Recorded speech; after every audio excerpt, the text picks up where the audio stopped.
बिस्मिल्लाहिर्रहमानिर्रहीम।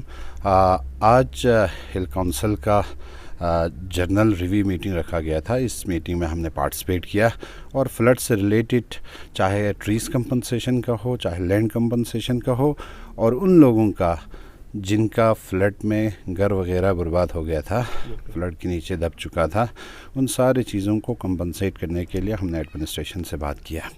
डिज़ास्टर में कुछ पैसे आए हैं, जिसमें से तकरीबन 8 की 10 लाख रुपए डीसी साहब ने और काउंसिल ने रिलीज़ किया है और उनको पेमेंट के लिए आज प्रोसेस चल रहा है। वो अंडर प्रोसेस है और मुझे उम्मीद है कुछ दिनों में जिन जिन का घर गया है, चाहे वो रिहायशी मकान हम जिससे कहते हैं, जो फ्लड की जद में आया, उनको बहुत ही जल्दी पेमेंट होने वाला है। पेमेंट के लिए जो भी फॉर्मेलिटीज़ है बेनिफिशरीज से, वो सारी इंफॉर्मेशंस लेके पेमेंट का प्रोसेस बड़ा फास्ट चल रहा है, जिसमें एसडीएम साहब खुद पर्सनली काम कर रहा है। मैं एसडीएम साहब का, डीसी साहब का और सीसी साहब का शुक्रिया अदा करना चाहता हूँ। सर, इसमें और एक बात कहना चाहूँगा, जल जीवन अभी मिशन चल रहा है 2022 में, लगभग बोल रहा है कि 67% अभी कंप्लीट हो चुका है। तो जल जीवन को लेकर मैं पूरे डिस्ट्रिक्ट करियल के बारे में तो बता नहीं सकता हूँ जल जीवन पूरे डिस्ट्रिक्ट में कैसा चल रहा है, क्योंकि मेरे पास इंफॉर्मेशन नहीं है।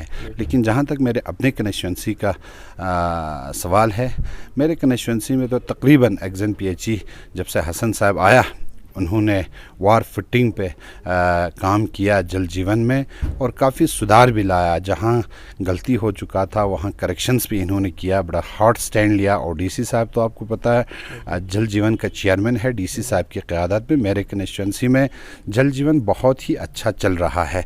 जगह जगह पे जल जीवन के अंडर में इन्होंने बहुत सारे जगहों पे बोर वेल जो है वो ड्रिल किया। उन जगहों पे जहाँ इनके स्कीम से पानी लोगों के घरों तक नहीं पहुंचा सकते हैं, वहाँ उन जगहों पे फिर इन्होंने बोर वाला एक अल्टरनेटिव निकाल के लोगों को आज सबमर्सिबल पंप के ज़रिए पानी देने की इन्होंने सख्त कोशिश किया है।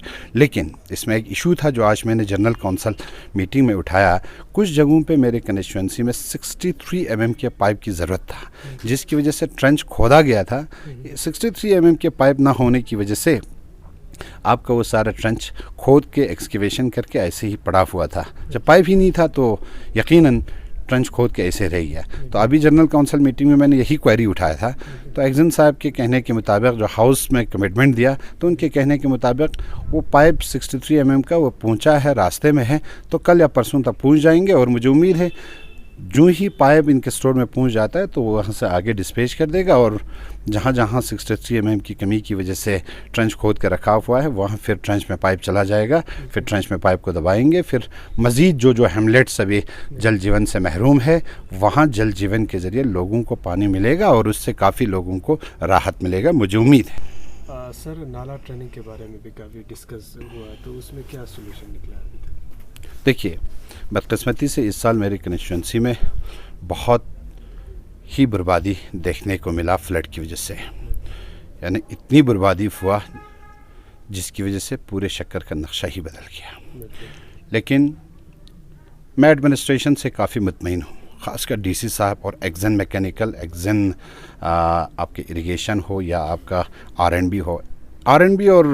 आर.एन.बी. के डिपार्टमेंट और इरिगेशन के डिपार्टमेंट ने भी जो भी इनसे हो सकता था काम किया। लेकिन उससे हट के जो मैकेनिकल डिपार्टमेंट है, जो ही फ्लड आया, जब बर्बादी आ गया, पानी की वजह से बहुत नुकसान हुआ, 6 घंटे पानी आने के बाद एक्जन मैकेनिकल अपने मैन एंड मशीनरीज को लेके रात के 3 बजे शक्कर पहुंचा और सुबह 6 बजे से इन्होंने काम करना शुरू किया।